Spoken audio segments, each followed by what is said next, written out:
Just looking forward to this. I'm really glad to be here. So FH King, I'm from Madison, Wisconsin, UW-Madison. FH King, thanks for the reminder, is short for Franklin Hiram King. He was a soil scientist down at UW-Madison right around the turn of the century, or early 1900s. Most famous for creating the cylindrical silo. So all those silos that you see around Wisconsin, Midwest, everywhere, he's the guy that came up with that design. He did a lot of soil and sustainability work, sustainable agriculture work over in Asia, primarily, but then came over to UW-Madison for professorship. That's a picture of a garden in full bloom. So we farm about 1.5 acres, and our garden sits within the Eagle Heights Community Garden, which is actually the largest community garden in the United States. Also the oldest. It was established in 1972, I believe. But yeah, there's over 500 community plots that are a lot smaller than ours, and we just have this nice 3-acre piece that we experiment about on 1.5, and then we really cultivate 1.5. We're sitting on the other 1.5 in fallow this season just to give it a rest. So our mission, to establish a relationship between land, food, and the UW-Madison campus community, as well as the surrounding Madison community, through our garden workshops and shared learning experiences. We're all about community. Anyone's welcome. We are a student-based organization. All the employees, everyone who's involved as an intern is a student. But if someone's parents want to come out and join us, why not, right? We produce just about everything under the sun. We do a lot of veggies. Majority of our production is veggies, but then we also have a beautiful herb garden. We have a couple of fruits, about 10 fruit trees now. We have some permaculture guilds. They're pretty new. And we also compost a lot. And we have a nice little compost, which is really good too. Some beautiful, bountiful pictures from 2011 growing season. That was a season. I started out with FH King as a garden intern 2 seasons ago, and now this past summer I helped organize this bike trailer system. So yeah, I've held 2 internships. Now I'm graduating, so moving on. But we'll always remain a member, of course. So last growing season, 1.5 acres. 10 paid employees, I won't run through them, but that's what we got. And then all the non-paid interns and volunteers that we really rely on. We do a lot of urban agriculture stuff around Madison, but then also have that farm about 3 miles west of town in that community garden. And our budget is fairly large at $66,000. So understand if your school does not have this funding, it's really great being a Big Ten school. There's tons of money around, but also tons of people. Our campus is about 65,000 people, so that's where the money comes from. And we're completely student funded through segregated fees. So thus we are required to provide student services. So we do this through workshops, through handing out produce for free. So every Friday we get together on Library Mall, which is kind of Madison City Square downtown, and we hand out vegetables for free.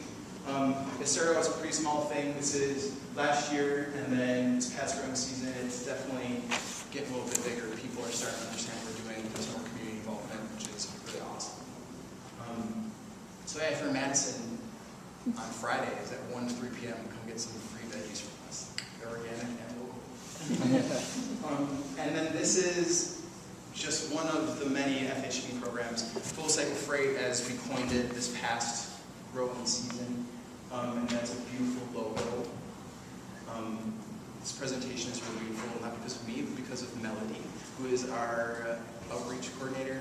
She's an artist. She also did this nice logo. So I put together a presentation, but she made it look mighty fine. So our mission of Full Cycle Freight program is to provide a service for the student body, UW-Madison, and its community members, while being an active example of sustainability by using human power as an alternative to fossil fuels, by reducing waste, building healthy soil with composted food waste, and delivering fresh, organically grown produce to be distributed for free. So we bought this trailer, A, to do this whole composting program, but also B, just to be our mode of transportation. We're trying to go oil-free. We don't, a lot of us don't have cars. We're students. We're not very wealthy people or very rich people. So we use this for everything. I went and picked up the bins the other day from the greenhouse because they were full of soil mixing that we've been doing We use it for just about everything, which is really awesome. It's fun, and you're not spending money on gas, and it's awesome. So history began in 2008 with an idea from two of our old garden directors, Justin and Mark. And then kind of sat on the idea for a little bit. We tried building our own trailer, but it just fell through. They're really difficult to construct, but they are constructible, so you don't have to buy one. But the first trailer was purchased in 2010, and we had 4 interns and 2 pickup sites. Picked up from a large grocer and also a community organization in Madison. And that's Leah and, oh, I forgot her name. But yeah, they're the first 2 interns. Season number 2, which was this past summer, we expanded a lot, which was a lot of fun.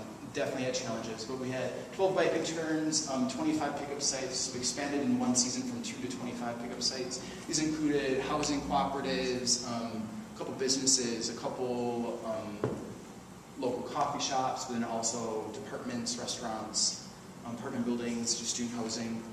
We used the trailer 5 days a week. We had an AM and PM shift depending on the intern's availability.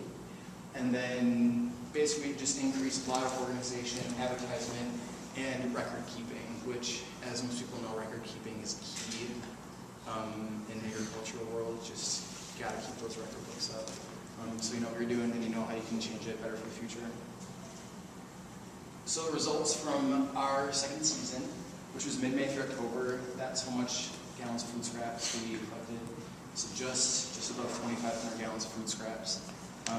Super successful, big, great community involvement, really good feedback from the community. People, you know, saw us driving around this trailer around the isthmus area, and were like, "What the hell are you doing?" It's like, you know, picking up food scraps. They're loving it. It's such a good idea.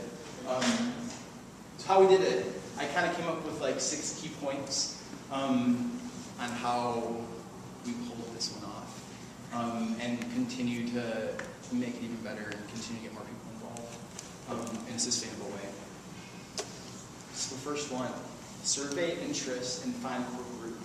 So first we had to ask our community, people in our organization, people that are interested in FH King, if the Madison community, you know, needed something like this, if people would kind of subscribe to a service such as this.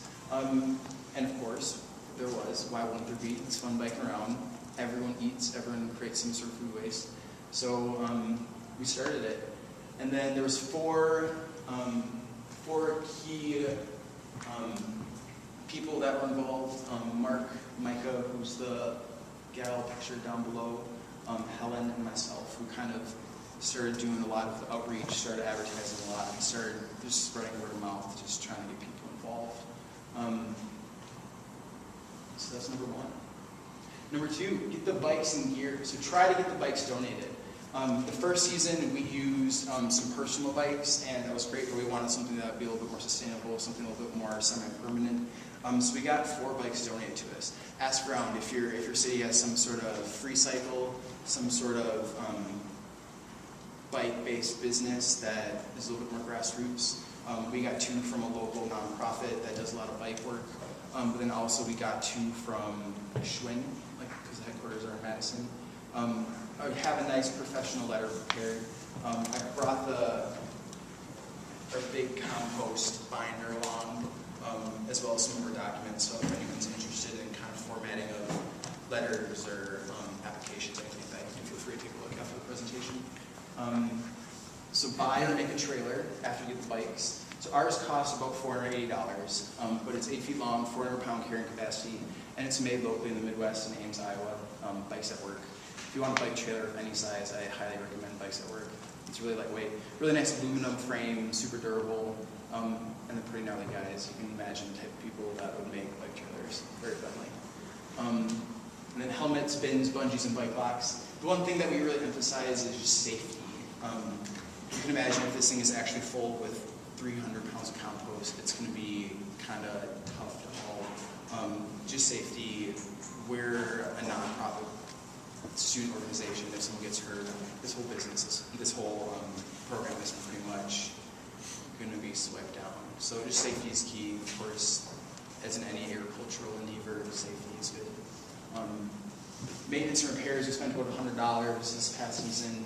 I crashed a bike once, unfortunately, so I bent the tire up. You know, just nicks and stuff like that. and then get 5-gallon buckets donated. We got them from a local bakery. A lot of bakeries get these buckets for, pastry fillings or flour or sugar. So just check them out. These are free, pretty handy. On that note, at least for folks in the area, at Central Bear, we're on an Oshkosh with a 5-gallon pail. That's food grade for $2. It's just used. $2 is cheap. So what's next? Number 3, find interested people. So after you survey the public to see if there's interest, this is when we did a lot of kind of just grassroots campaign work, just going out and spreading the word. We did it in a couple of different fashions. First, we have a really nice listserv for our organization that involves community members, a lot of students, so we kind of sent that out to everyone. That's a flyer that we sent out. Just explaining what we're doing, how it's a free student service. So first, just email people. Second, just spread word of mouth. We did a lot of flyering. We fly it around our campus a lot. But then also we identified, after we identified our scale, kind of what our farm could handle as far as compost. We identified kind of how many houses we want to pick up, and that's where we got the 25 to 30 range. And then since Madison is an isthmus geographically, we kind of identified 5 neighborhoods that we could pick up at, just to make the routes efficient and make it safe. So we kind of chose these 5 neighborhoods and kind of concentrated our efforts by going to these neighborhoods and passing out flyers and mailboxes and knocking on doors, and just to concentrate our efforts. And then once you get feedback from the community, people interested, they email us if they're interested.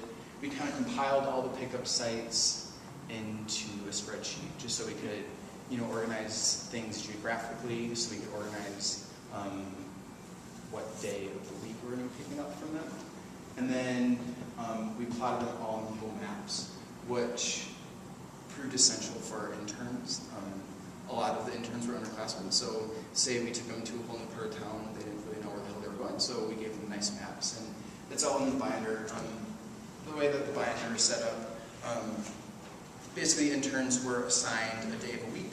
Say they had availability Tuesday AM, they could open up the Tuesday AM shift, and it showed all the addresses and contact information of the pickup site, phone number, their name, and then had a map on the back side. So if they got lost, they could check it out and see where they're at. So just really keeping interns informed. The way our internships work is they don't get paid. So they're just doing this out of the goodness of their heart. They just want to get involved, they just want to bike around, help out, do a good farm work on the side. So just make sure that people who are involved are informed, and make sure it's also equal correspondence, make sure that they're comfortable asking me questions. Something that really made this program successful is just people having a good time. If someone had a question or concern, it's totally open communication. It's not serious work for not serious people, so they're just having a good time. They're doing good stuff. So number 4, educate the participants and the public. So initially, our goal is to train the interns. We train them on safety, maintenance, composting, writing route feedback, sheets and logs. So Mark and Helen and a couple of other of us, we developed the manual, which is on the bottom right-hand side. I also brought copies if anyone's interested. It's about a 20-page manual, just about our mission, about how to train an intern on safety, on how to, what to look for every time you come for a pickup route, as far as making sure the bike is in working condition, making sure that they know what goes on exactly when they go to a pickup site, et cetera, et cetera. And then educating the pickup sites. Every pickup site, the first time that we go out with interns, we usually do like this mentored ride. So we're actually doing this in 2 weeks after UW-Madison spring break. We just got a whole new crew of interns, about 10 of them. So a couple of us are going to take them out on these mock routes, where we already have our clients and our pickup sites identified. So we're going to go out and we'll drop off a bucket at the pickup site, and also this little sheet where they can hang on their fridge, just so they know exactly what we're looking for in the compost and the food scraps, but also so they know for their educational purposes. And then as far as riding the road, basically how it works, the interns on their assigned time and day that works good for them. They go out, they go pick up from their pot anywhere from 5 to 10 places. They pull up to the house, they find this bucket that is hopefully sitting on the front step of the pickup site. They just load it in the bin, and then they fill out these handy feedback sheets. So another big thing that we try to focus on is just creating open communication with the pickup sites. We realize that we're providing them a free service, but we want them to be really educated as well.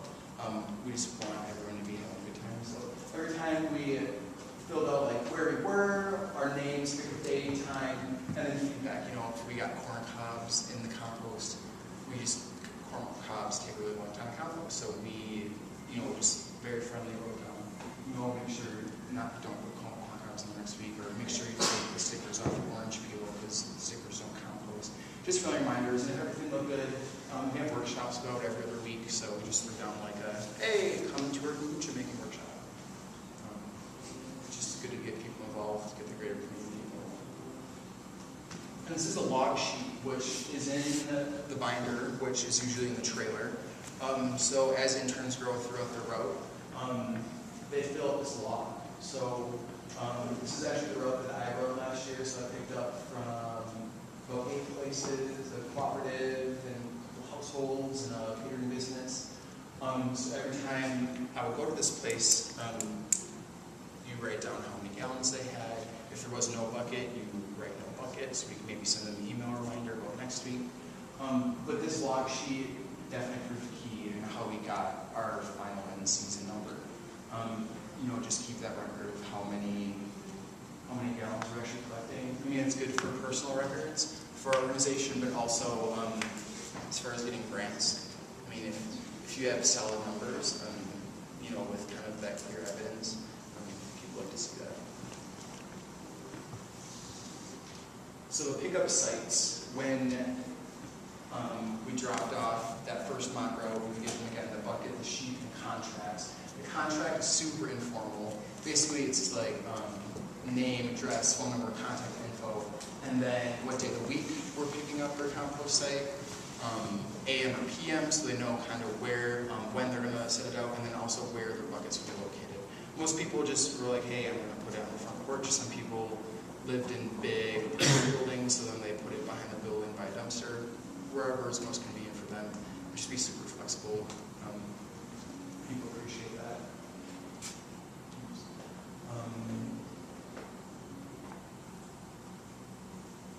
Discuss that.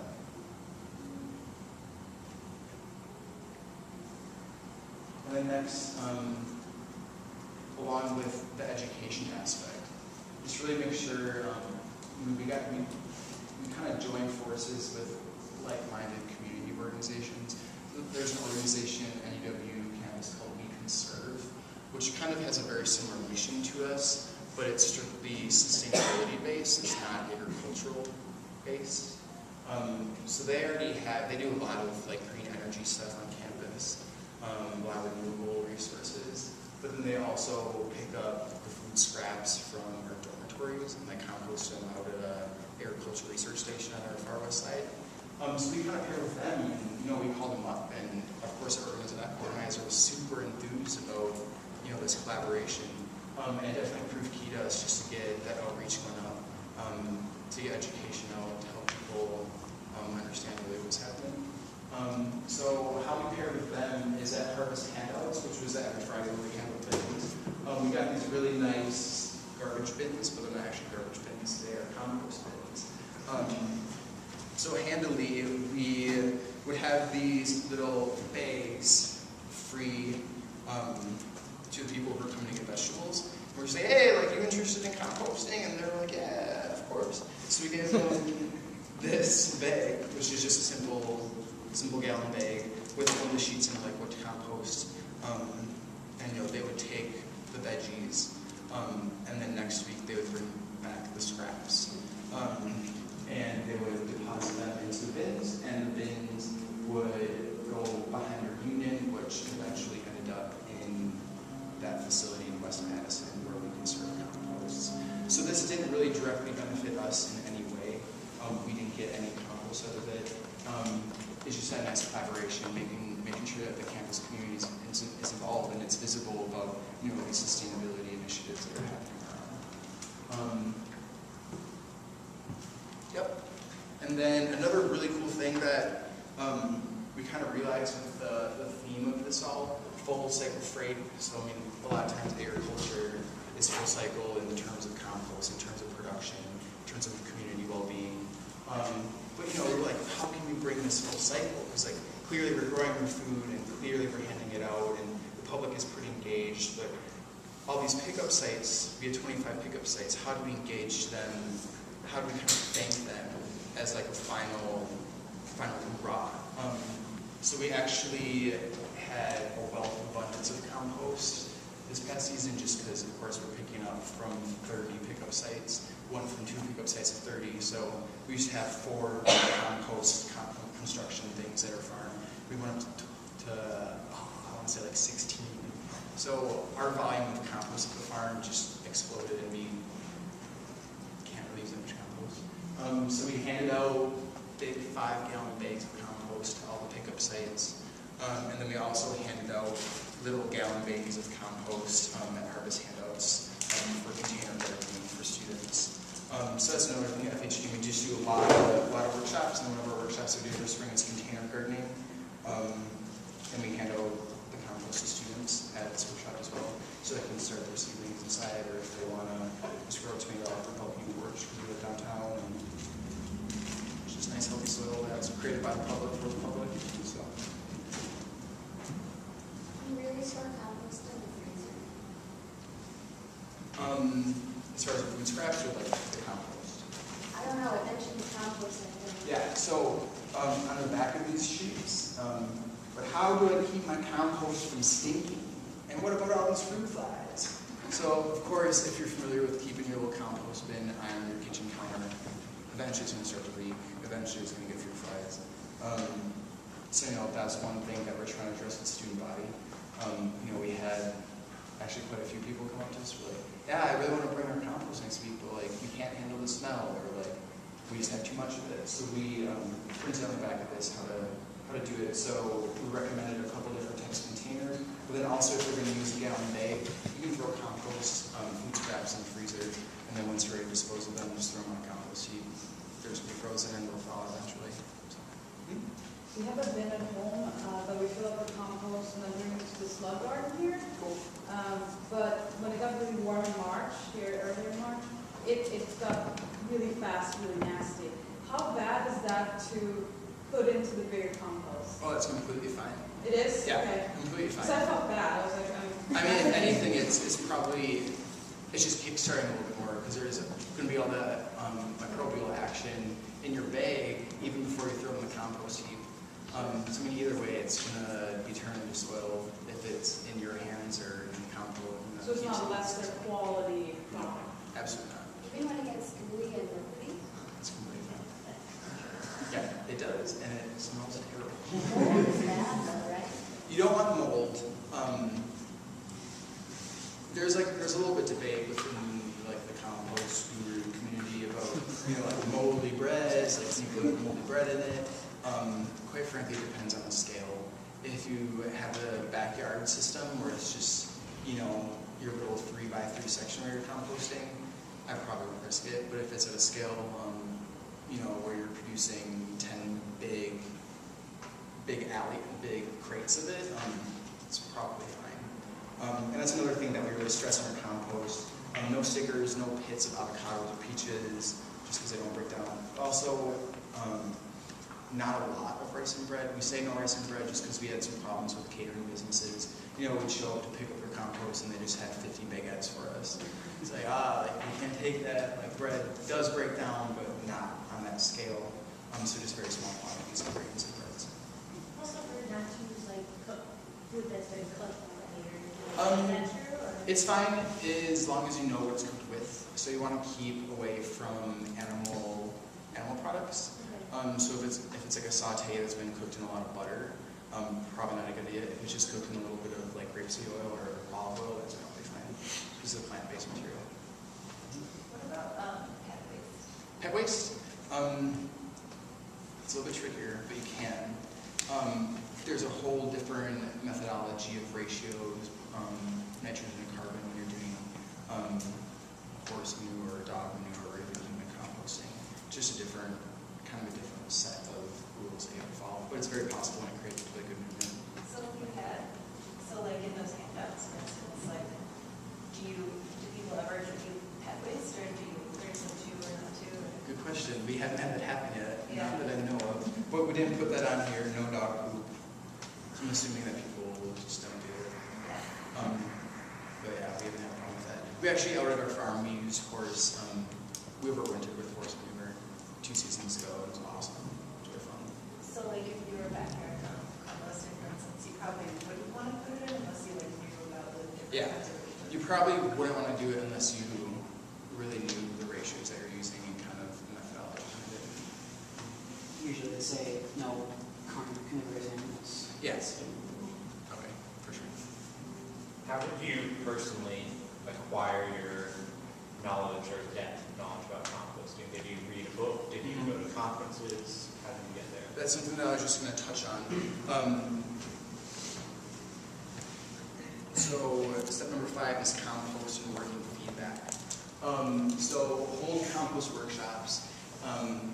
Again, our organization is all about education and just providing service to students. So interns can lead if they're interested. So what we did last summer, 4 of us interns were interested in kind of learning the ethics and morals of composting.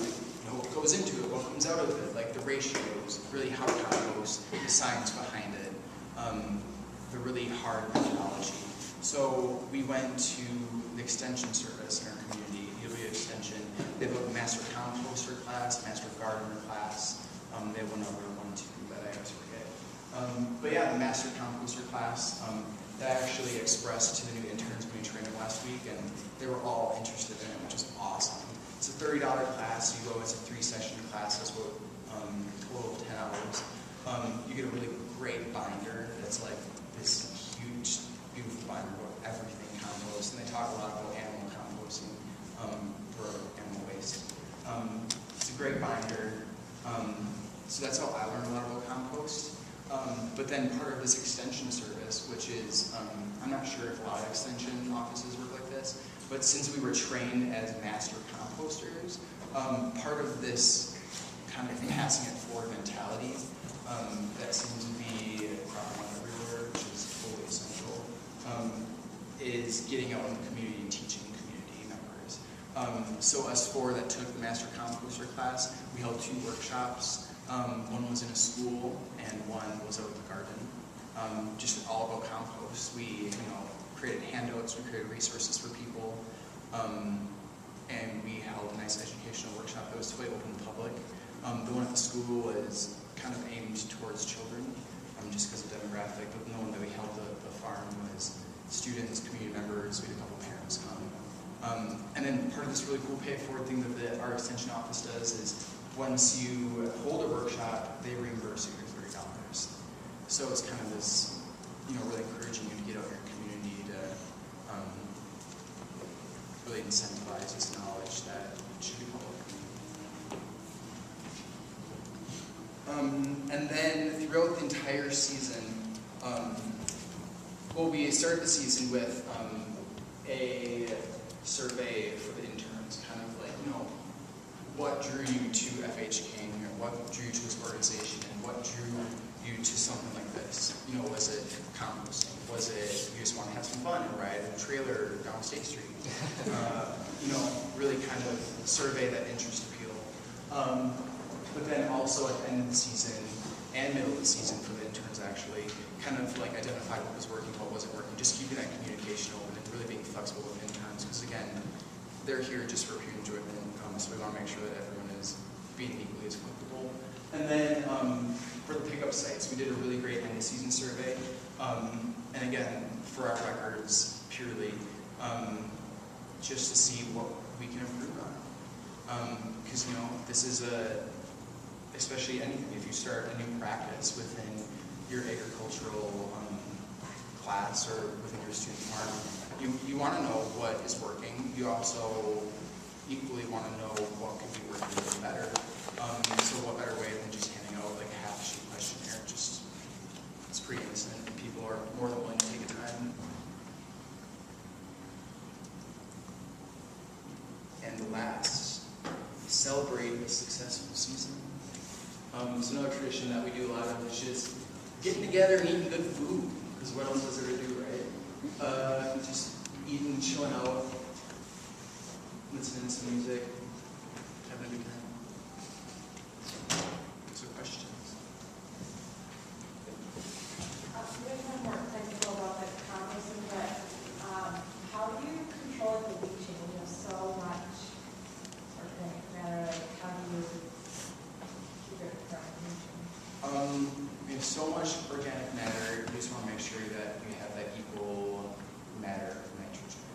So, are you familiar with like a layered composting system?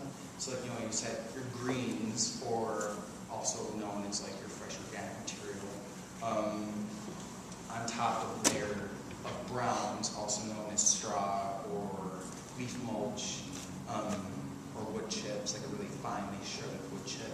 And then you kind of layer that system. If you're having a problem with too much organic matter, you'll know that either by it's not composting or it just reeks. It'll just smell if you have too much organic in there. So just make sure that you're putting a lot more of that brown material. We use a lot of leaf mulch, and we get all of our leaf mulch for free from a local neighborhood.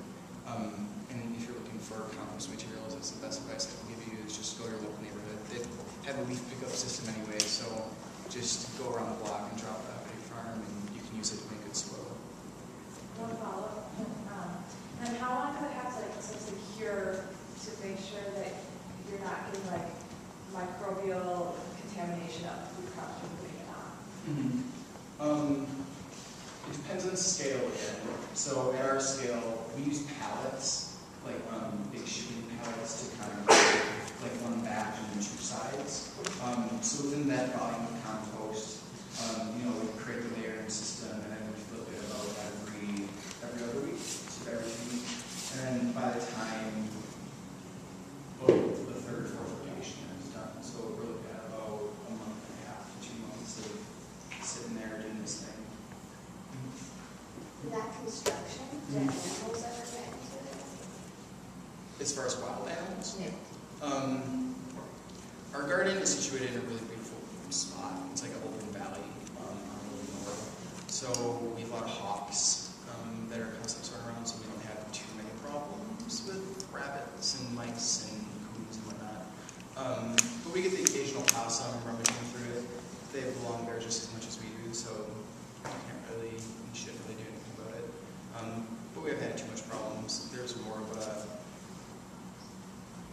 little farming issue downtown where I have a backyard compost system. I know I live in a house with 10 other people, and we have a really nice backyard compost system, but every morning I wake up and I see 10 mice sitting on top, or a coon at night, or something's always rummaging around in it, which is fine because they got it too, and not much you can do. So do you guys use it as like a soil amendment? Do you have raised beds? What do you usually use? So our farm, go to the last slide right here. So our farm is probably best in this picture. It's very traditional. We don't have any raised beds or anything.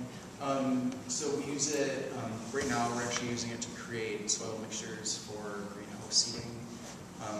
So we do like a 1-1-1 compost, perlite. So we're using it for greenhouse stuff, but then also hand out to the public.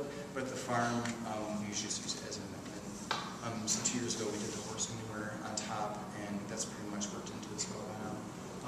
But yeah, usually before we plant to grow spinach, we'll put on a nice 3-inch layer of compost, and then plant right into that.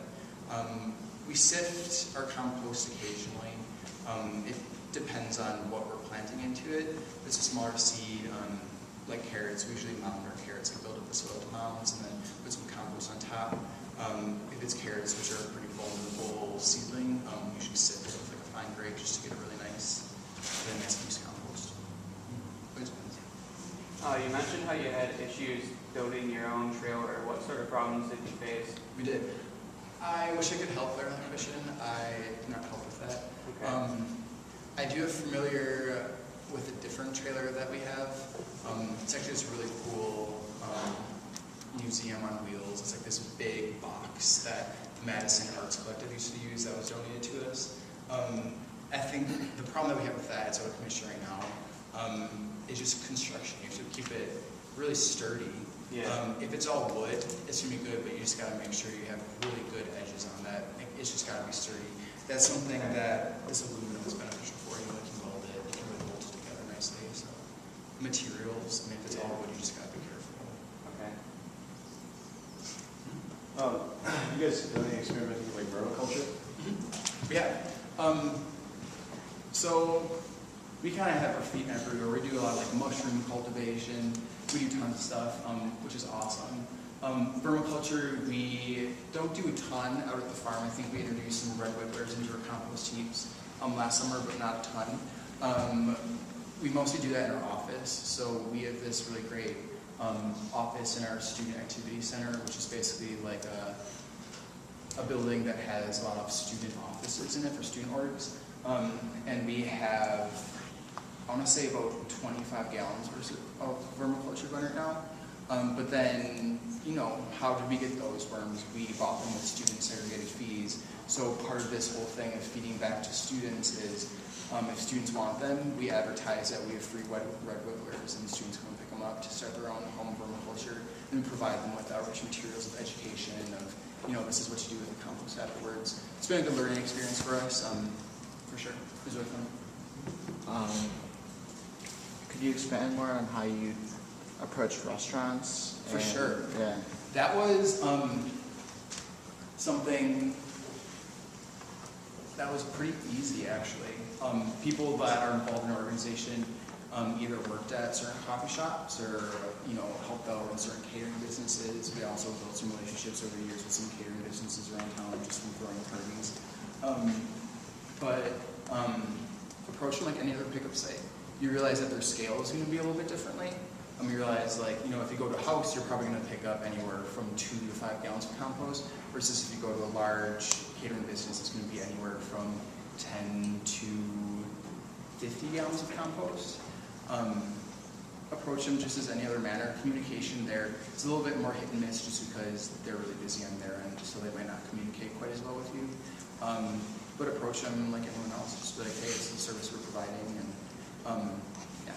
Okay. And then, do you see something like a bike and compost business fitting in an urban area? For sure. This is something Mark and Justin, this was their idea in that winter 2008. They actually were just chilling on a bus. They actually didn't know each other at the time. They started talking, and it's like, well, yeah, then there should be bike composting in Madison. Which makes sense. It makes sense just about anywhere, honestly. What was your question? Sorry. Would it be feasible to just start up like a bike company that would be that was focused on when Mark kind of moved on from his organizing role about a year ago. He kind of left us with this whole mentality of, you know, expand this, like, you know, make it, expand it, but also keep it sustainable. And he's a very visionary oriented dude. And he was like, you know, quite frankly, in the next 5-10 years, if this gets to a scale where FH King can't handle it anymore, and it incubates a sister business, he thought that would be awesome. Because right now it's a completely free service, and again, we're funded by students, and because of that reason, we have to cater to at least 75% of students. But say there's public outcry from like the far east side, where they have community gardens, but it's just too far for us to bike. We can't bike 12 miles there, 12 miles back to pick up the food scraps. If there was a business that would do that, yeah, it could definitely be an economically feasible business. $5 a week from each pickup site. You know, a pickup route for me, it was a 10-mile route. It took me about 3 hours, $5 a site, 8 sites. You know, that's enough money for 3 hours of work. And plus you get, you know, a nice product and compost that you could sell. Or, so would you charge to pick up the? We would never do that. You would, That- our organization just isn't interested in something like that. We're not a business. Okay. We're just a whole bunch of students having a good time. Yeah. That's, But if someone wanted to do that to make some money, I don't see why not. If I don't have a job in 10 years, let's go over here. I actually had a similar question to that. I was just wondering what types of places you pick up from. For sure. Is it a lot towards students? Do you do grocery stores at all? We did. So we started with Fresh Market, which is one of our grocery stores on campus. Right in the middle of campus is actually the grocery store that is like right in that student orgs building. And they would provide us a lot of compost, a lot of food scraps. But like, check it out. Whole apple, whole collard green, whole carrot. They're basically giving us stuff that was really great, but just for our scale, for like our mission, we want to collect something that had already been used, not something that was secondhand. So a lot of this, our first pickup site was this Fresh Market, and they were giving us all this stuff that was, kind of secondhand. So then we adopted the second pickup site, which was kind of, it's not a community center, but they also house people there. So we give them a lot of secondhand produce that, quite frankly, anyone could eat. It's just not forestry quality. So we have picked up from grocery stores in the past, but it just didn't work out right for us. We had a break-back contract with them, that agreement, which is fine. They're fully understandable too. It's also something we want to provide to students. We want to provide small-scale businesses, and a lot of times if it's a larger grocery store that's not properly run, a lot of times their motives just sometimes don't align with ours, which is, it makes it a little more difficult, but, yeah. Just like on the logistics of biking, like, so 10 miles you did, is that average? I would say for the Madison, isthmus, Madison is of course unique because it's one way and one way out, just north-south. Mine is a little bit of a longer route, but it's more to the east side. The ones that were more centered around the campus area, I would say varied anywhere from 4 to 8.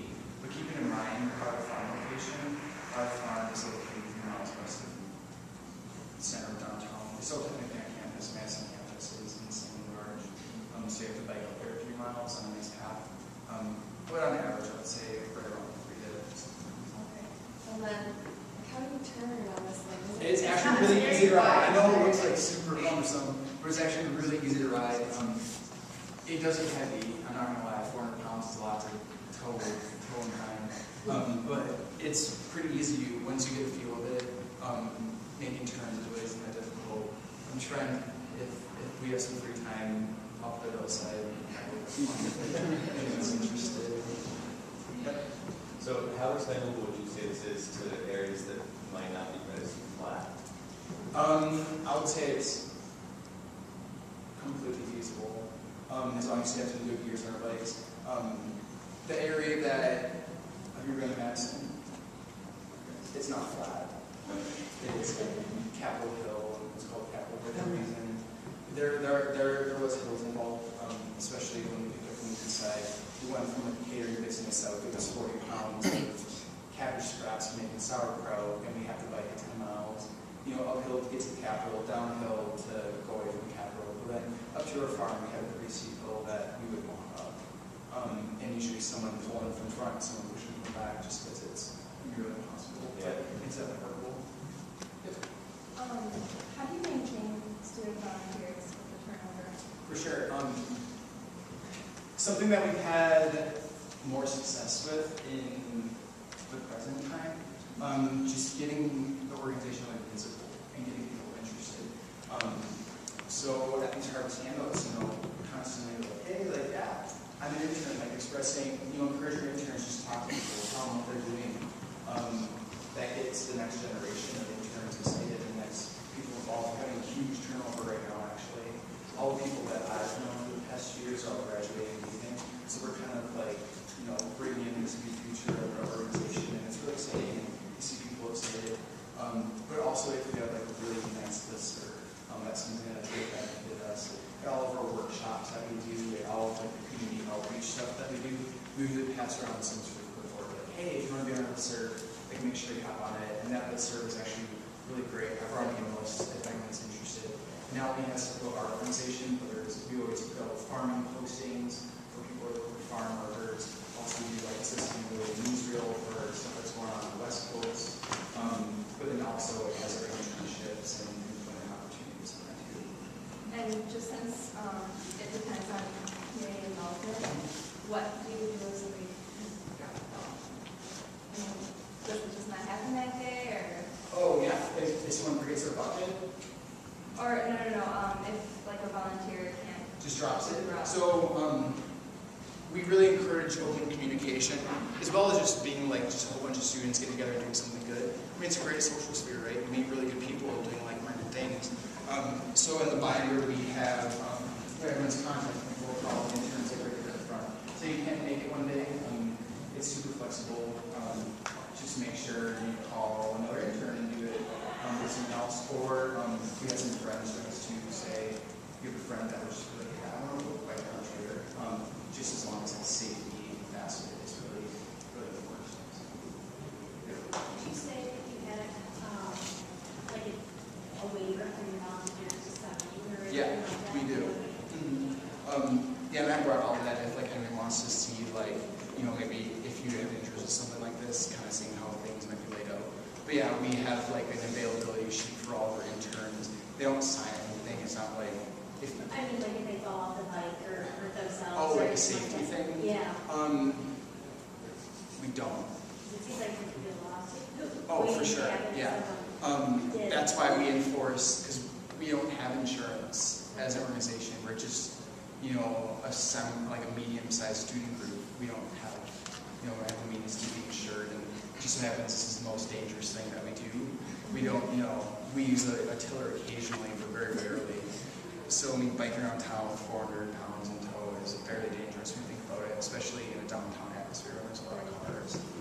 So that's why we're just like, and we realize that now as we're training new interns, we're just like, safety. It's like we never used to wear helmets. You know, we're just like, we're just kids bumming around. So we like bought helmets, put stickers on them. Just like, yeah, like these are nice. Just wear them. So what are those green buckets? Do you use them for Yeah. the thing, or Yep. I saw a lot of white buckets. So did you like you take a full bucket and then you leave? Yep, so that's exactly how it works. So like, pretend this is a doorstep, ride up, be like, hey, what's up? Pick this up, and then you like come over to an empty bin. Usually the first bin is full of like helmets and the binder, and that's where you can throw your backpack if you're coming from class or something. And then you just, you know, take it out, you take the compost, and you know, open it up, pull it out, check it out, cover that back up, put the lid back on, and then write out one of those feedback forms that I put up on the board, just like how the compost looks for the day, or like what your name is, just a comment. And then put the bucket and the sheet back on the doorstep.